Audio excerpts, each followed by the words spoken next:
Welcome back to Blighty Nightmares, where the dark doesn't just whisper, it screams. We face stalkers, haunted homes, forests that hunt, and tonight we're sinking lower into basements where the air turns to ice and the shadows bite. These are 3 true stories, horrors clawing up from below, places where the floor hides things that don't die. From England's ancient streets to America's witch-haunted towns, to Peru's buried past. This is the terror you can't bury deep enough. So lock your doors, this one's going to hurt.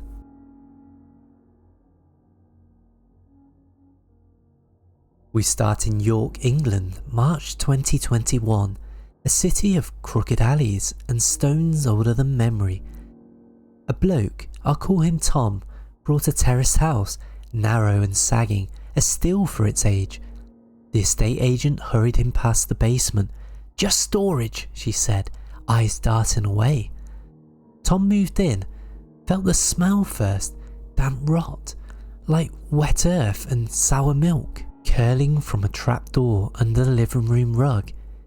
He pried it open, stone steps dropped into black, air cold enough to sting, dripping slow and steady like a leaking vein.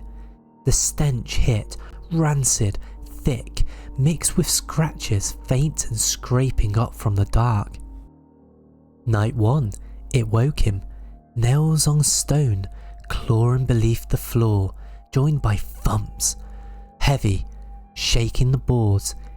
He bolted the trapdoor, piled books on it. Sleep splintered as the thumps climbed, stopping just under his feet. Day 2, the smell grew, choking, seeping up the stairs, whispers weaving in, too soft to catch, hissing through the cracks. He cracked the trapdoor, torch caught wet walls, slick with red, brown streaks, dripping into a puddle that pulsed alone. "Down here," rasped the voice, low and wet, from the void. He slammed it shut, heart pounding. The thumps answered, louder, splintering woods like something testing the bolts.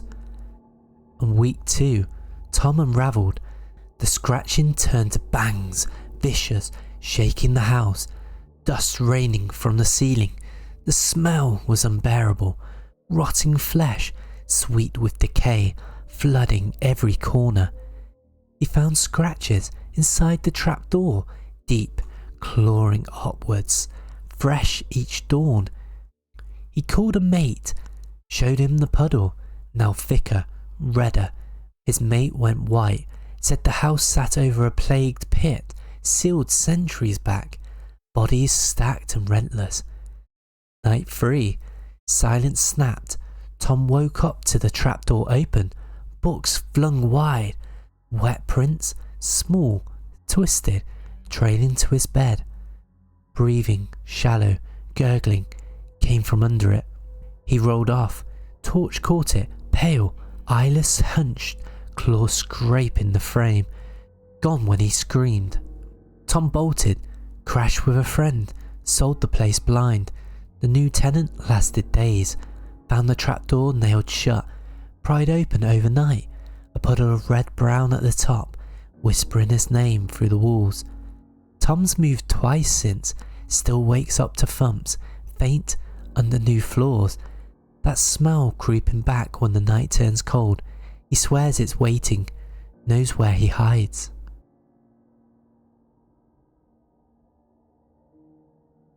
Next, Salem, Massachusetts, March 2023. A town dripping with witch trial ghosts and heavy air.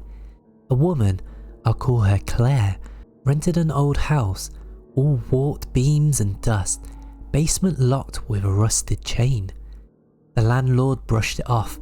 "Old wine cellar, leave it be." But his hands shook handing her the keys. Claire settled in, felt the cold first, sharp, slicing up through the floor, even in springs 4. And night 1, that's when she heard it.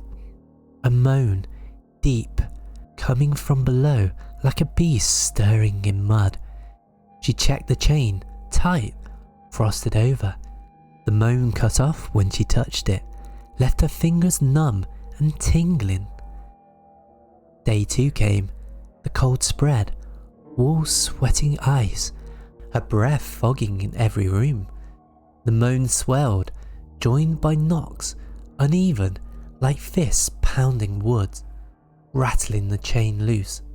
She cracked the door, stairs spiraled into dark, air thick with mildew, and a sickly sweetness like fruit gone black. "Let me out," hissed a voice, cracked, pleading, then laughing, high and shattering. Claire bolted it, stacked chairs on top. Knocks turned to bangs, shaking the foundation. The chain clinkling free. The smell hit, decay, wet, curling up from the stairs like fog. She gagged, heard it laugh louder, closer, echoing off the walls. Week 3, it broke loose. Claire woke up to chain gone, door wide open, a puddle of black water pooling at the top, reeking of rot and something alive. Footsteps dragged, slow, slopping up the steps, stopping at her bedroom door. She locked it, heard breathing, ragged, wet, then scratches, clawing the woods, splintering it inch by inch. She filmed it, shaky, catching a shadow tall, dripping, head tilted, vanishing when she screamed. Morning showed claw marks inside her room, circling her bed, black water smeared on the sheets. A neighbour whispered of a witch hanged there, buried alive below, clawing through centuries for air. Claire fled, but it clung, a new flat, miles away, grew cold at times. The moans seeped from drains, faint at first, then louder, rattling pipes. She believed she saw wet prints, bare, twisted, tracked around her floor, black water pooling in her sink, but gone when she blinked. Last night she woke up to a chain, rusted, coiled, on her pillow, dripping like sweet rot, laughing soft under her bed.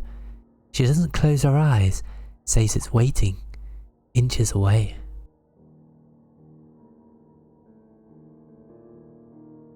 This next story comes from Peru. It happened in March 2022 in a coastal city where the desert meets the sea and old bones lie deep. A bloke, I'll call him Lewis, rented a flat, squat and faded, basement sealed with a steel hatch under the kitchen. The agent waved it off, just pipes, don't touch, but his voice cracked saying it. Lewis moved in, felt it first, the vibrations. They were low and steady, humming up through the floor like a heartbeat. At night 1, the hum turned to thuds, deep, rhythmic, shaking the walls, rattling dishes. He checked the hatch. It was bolted tight, cold as death though, and the thuds stopped, replaced by a smell of dust and rot, sharp with something metallic seeping through steel. Day 2, the thuds grew, joined by scraping, bone on metal, grinding from below. The smell thickened, choking like blood and dry earth, vibrating the air. Lewis pried the hatch, torch caught the shaft, walls crusted with dark stains dropping into shadow. "Up here," croaked a voice, dry and ancient, followed by a wail, high, splitting, like wind through a skull. He slammed it shut, thuds roared back, buckling the steel, cracks splitting outwards. The smell flooded up, gagging him, burning his lungs, dust coating his tongue. He heard it wail again, but this time it was closer, clawing the hatch's edge. By week 3, it erupted. Lewis woke up to the hatch, torn open. The bolts were ripped, a hole gaping, dust swirling thick, reeking of decay and old blood. Footsteps shuffled, slow, brittle up the shaft, thudding heavy on concrete. He ran to the door, locked from outside, the knob frozen solid. The wail came, louder, shredding his ears, then silence, heavy as stone. He turned, saw it, a shape, shriveled and grey, hunched in the pit's mouth, eyes hollow, mouth gaping wide. It lurched. Bones cracked, dust spilling, vanished when he blinked. When he checked in the morning, he saw handprints, skeletal, smeared in red dust, climbing the walls to his bed. The locals spoke of a crypt below. Conquistador's victims wailed up alive, scratching still. Lewis bolted.